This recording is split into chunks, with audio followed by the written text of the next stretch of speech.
on my terms then. In fact, I keep telling corporates now, you have to pay a small percentage of money to work with me because I'm surely going to succeed. And if I succeed, you're going to get a good name too. So you better pay me royalty for working with me. And I'm actually putting into the contract, you may call it different names, but I think at some point of time, NGOs must say, like we have conference to talk about how to make NGOs efficient. I dream of the day when Sattva can arrange a conference for corporates and tell them how corporates can understand development. That will be fulfilling, and I will come for that day. Thank you so much. Thank you for bearing with me.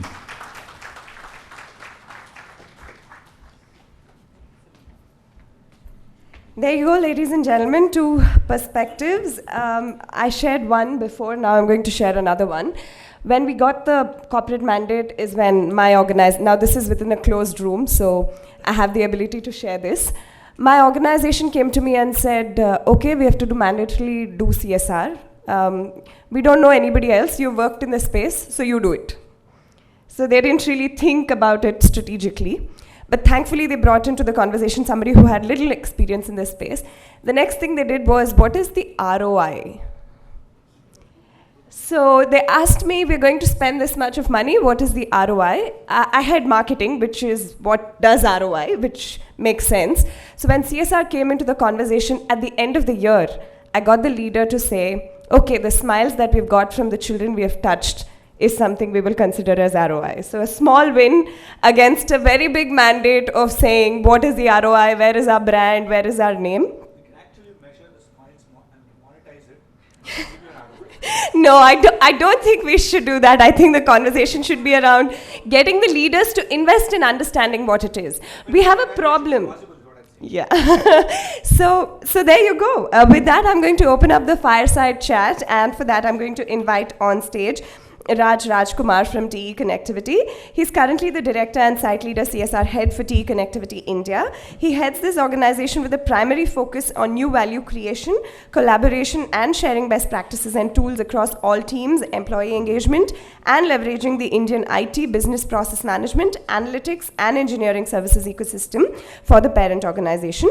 He also leads the CSR initiative for all TE Connectivity entities in India, which has carried out award-winning programs in CSR. So let's call it the CSO space, and we will scratch out the NGO and say the civil service organizations who are at par with the CSOs in the country. Thank you.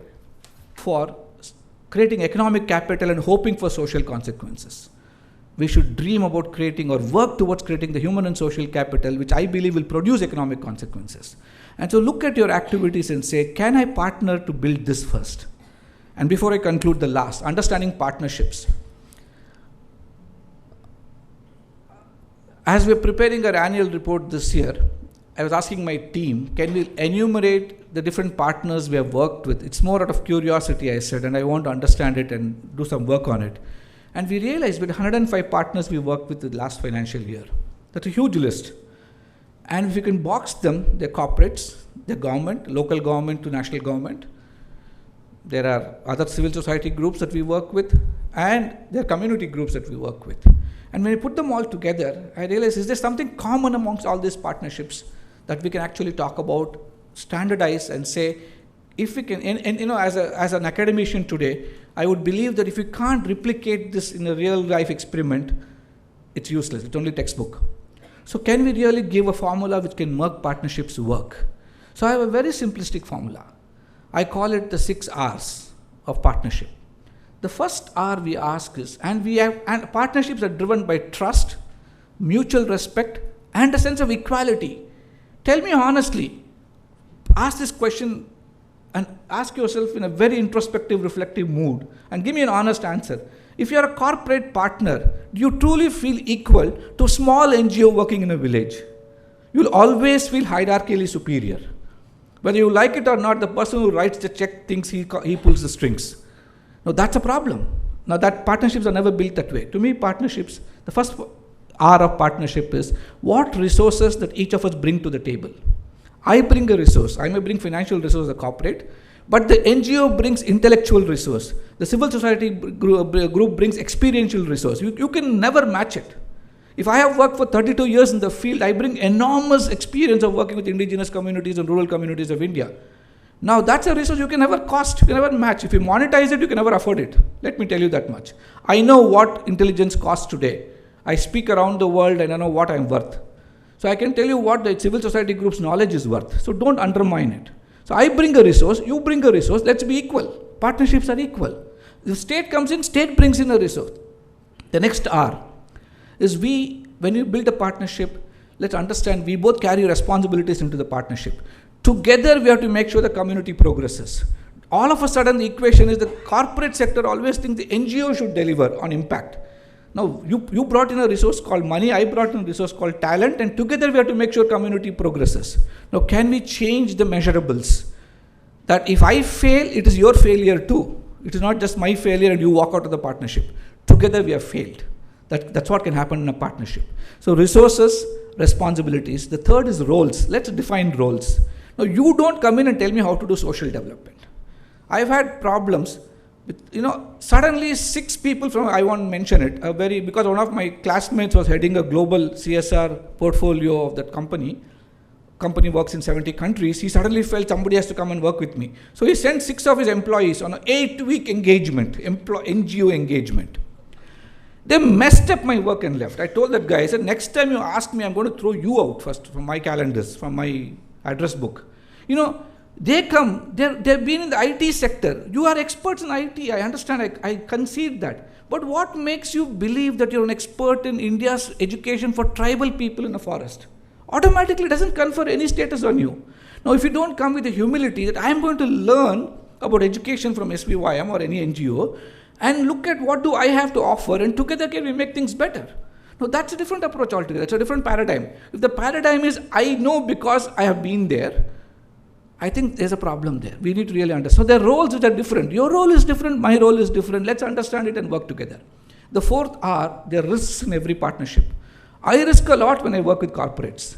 As much as you risk a lot when you work with me. I may run away with your money. There are so many things that can happen.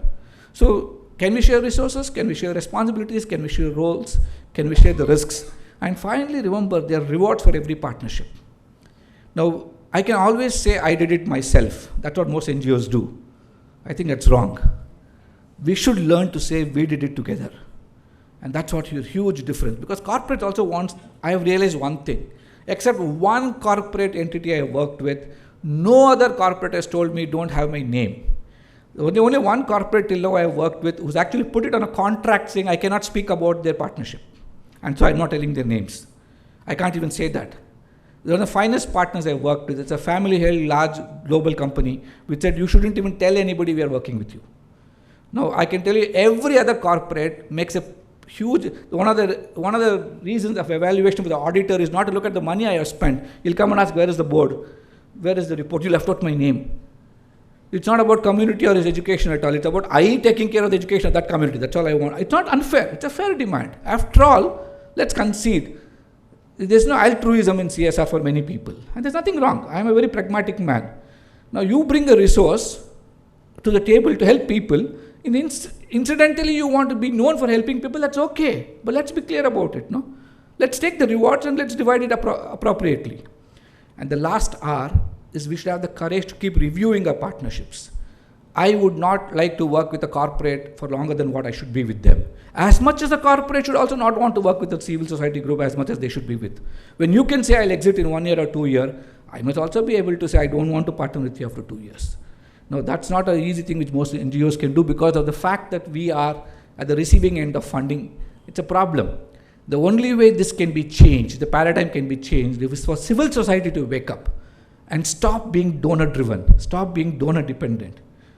It's a huge challenge. You have to bring in, I've actually come back and taken over my organization's mantle only to drive these changes. And today, I can tell you 40% of my revenues, which is substantially large, is completely self-generated. And by next financial year end, it will be 55%. By the time I lay down office, it will be 75%. And I hope that in the next 5 years, our business plans will work and will actually be 100% revenue sufficient. Thereby, corporate funding can be on my terms then. In fact, I keep telling corporates now, you have to pay a small percentage of money to work with me because I'm surely going to succeed. And if I succeed, you're going to get a good name too. So you better pay me royalty for working with me. And I'm actually putting into the contract, you may call it different names, but I think at some point of time, NGOs must say, like we have conference to talk about how to make NGOs efficient. I dream of the day when Sattva can arrange a conference for corporates and tell them how corporates can understand development. That will be fulfilling, and I will come for that day. Thank you so much. Thank you for bearing with me. Go, ladies and gentlemen, to perspectives. I shared one before, now I'm going to share another one. When we got the corporate mandate is when my organization, now this is within a closed room, so I have the ability to share this. My organization came to me and said, okay, we have to mandatorily do CSR. We don't know anybody else, you worked in the space, so you do it. So they didn't really think about it strategically. But thankfully, they brought into the conversation somebody who had little experience in this space. The next thing they did was, what is the ROI? So they asked me, we're going to spend this much of money, what is the ROI? I had marketing, which is what does ROI, which makes sense. So when CSR came into the conversation at the end of the year, I got the leader to say, okay, the smiles that we've got from the children we have touched is something we will consider as ROI. So a small win against a very big mandate of saying, what is the ROI, where is our brand, where is our name? You can actually measure the smiles and monetize it. No, I don't think we should do that. I think the conversation should be around getting the leaders to invest in understanding what it is. We have a problem. Yeah. So there you go. With that, I'm going to open up the fireside chat, and for that, I'm going to invite on stage Rajkumar from TE Connectivity. He's currently the Director and Site Leader CSR Head for TE Connectivity India. He heads this organization with a primary focus on new value creation, collaboration, and sharing best practices and tools across all teams, employee engagement, and leveraging the Indian IT, business process management, analytics, and engineering services ecosystem for the parent organization. He also leads the CSR initiative for all TE Connectivity entities in India, which has carried out award-winning programs in CSR. So let's call it the CSO space, and we will scratch out the NGO and say the civil service organizations who are at par with the CSOs in the country. Thank you. So when Ati and Shilpa called me and said fireside chat, I said, wow, okay, where is the fire? I was looking at this place. There was no fireside there. Then we had Balu. Okay, fiery speech. I was scared to come on this platform here. Okay, so he created the fire, and not things with guys like Nandita and I talk about in the organizations. How do we create the passion in our employees?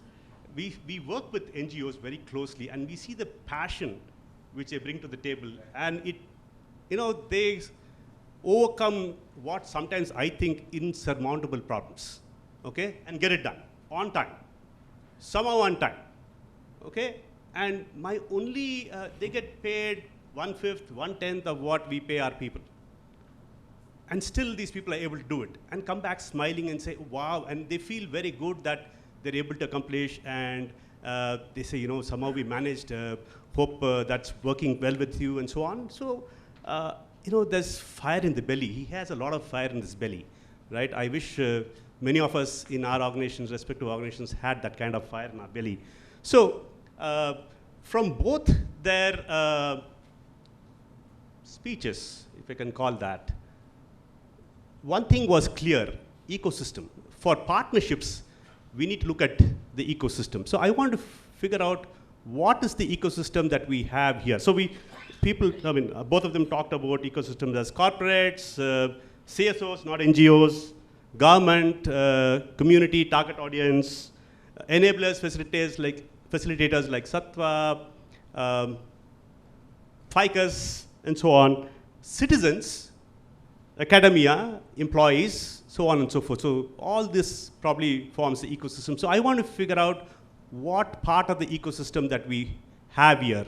And my usual experience has been the corporates are almost non-existent in such forums. I hope I'm wrong, but please, with a show of hands, how many CSO organizations are here? How many CSO? Okay. How many corporates? Not bad. Okay.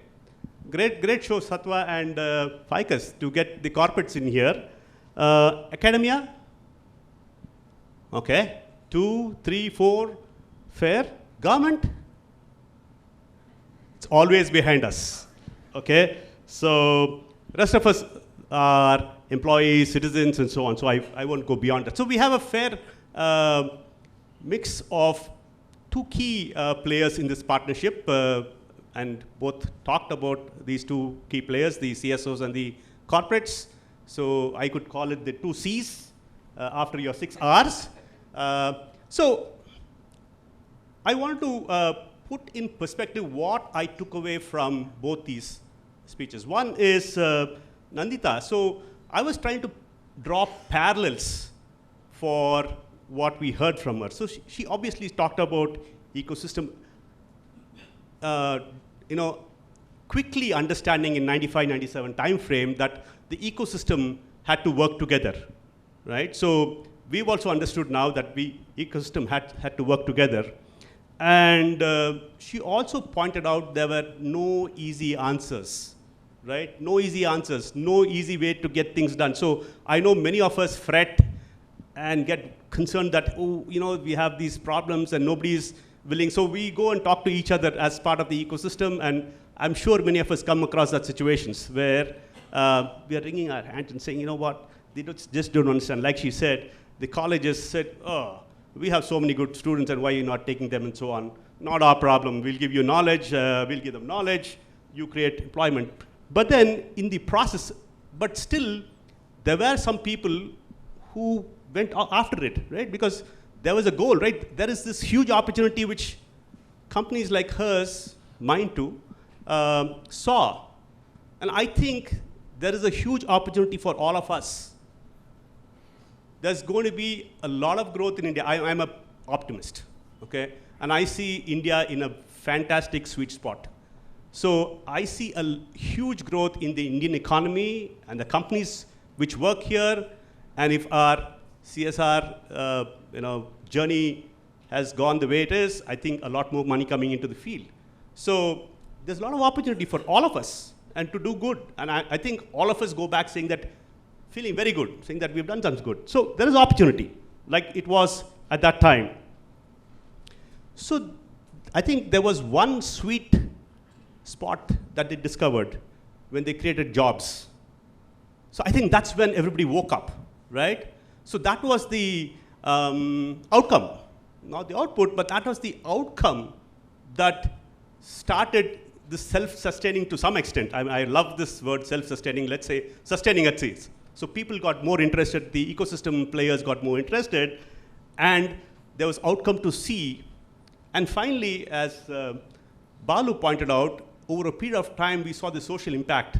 We saw how Indian economy grew, how the respect for Indians. I've been one of those guys on the flights many times, and I've seen the behavior of people changing towards Indians from, oh, you guys write good software, to what we are today when we sit and our co-passengers talk, oh, you're from India, and so on. So the conversation tone has changed substantially. That is the kind of social impact. So like Balu said, impact is going to be a long term, but we need to understand, get those outcomes to get the adrenaline flowing across all players. I think that's the analogy I took from what Nandita said, which I hopefully will take back, definitely I will take back as lessons. Hopefully some of us here can do that. Working together as equals, Balu pointed out. Very true, very easily said, very difficult to actually experience. People hold the purse strings always feel that they are, at least that's the experience most people get who are at the other end of the purse string, right? So, and that's the case with startups, that's the case with even the finance guys in companies, or the guys who open up the purse strings, they always feel superior, or always the other people feel inferior. It's that's a given. Unfortunately, that's how it is. But then you start showing, so come to the table with your strengths. So that's a great point. I think get that into our minds.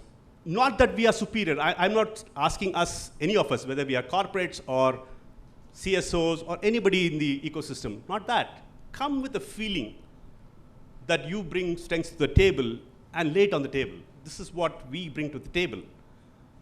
Hopefully other part, and I don't think it is going to happen easily, but that's a good start. That's what and then talk about output and, quarter driven, right? You talked about quarter driven. That's how we behave. That's how we've been taught, we've been experienced, that's our life, quarter on quarter. Create something, create outcomes. Oh, I've done teacher training, 20 teachers have been trained this quarter, whatever. It's easy. When we call them lead indicators in the corporate world. Create that. That's something which is also probably good for us to keep. All the partners in the ecosystem will find value from it. Create something value, which is quarter on quarter, seeing how your report card. We are all used to report cards, whether we are in CSOs, corporates, whichever organization we work for or don't work for. We know, so create a report card which says something, and then an outcome, and then impact, social impact. Educate people. They are all smart people who are both sides of the table. People are smart, so come up with that. So with that, since we have just 10 minutes, I'm going to throw the floor open for you to ask. We have just 10 minutes, so I'm going to throw the floor open and invite you to ask questions from anybody here.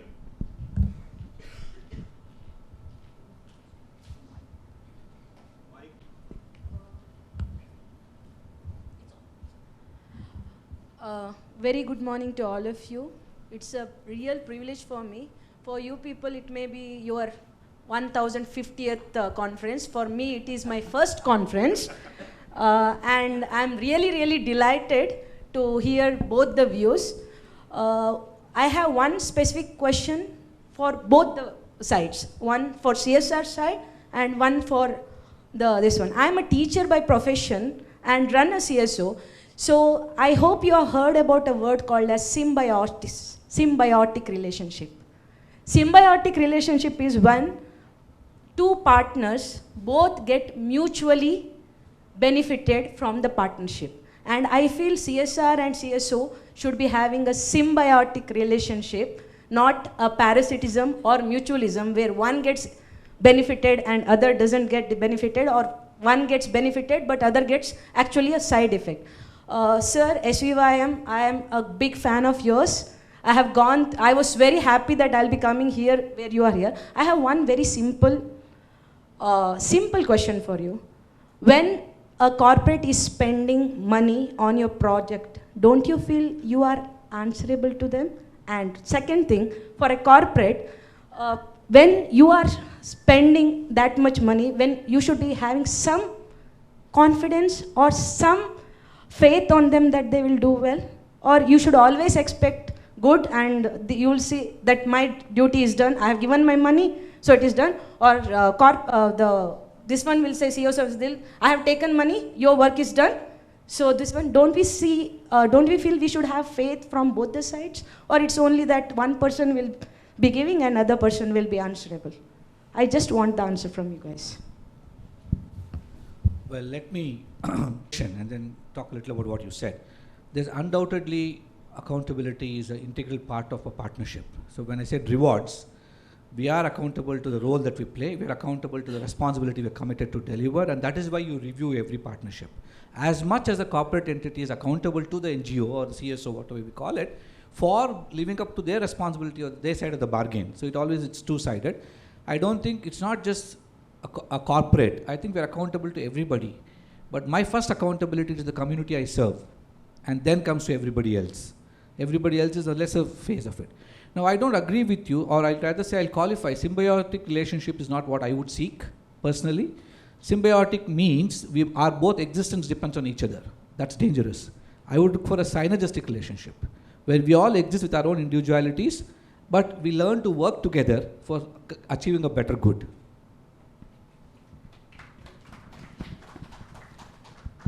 I agree on that point about symbiotic. We do not exist for each other. We have very, very different roles, and I think we should stick to it. I think in terms of your question on do corporates have confidence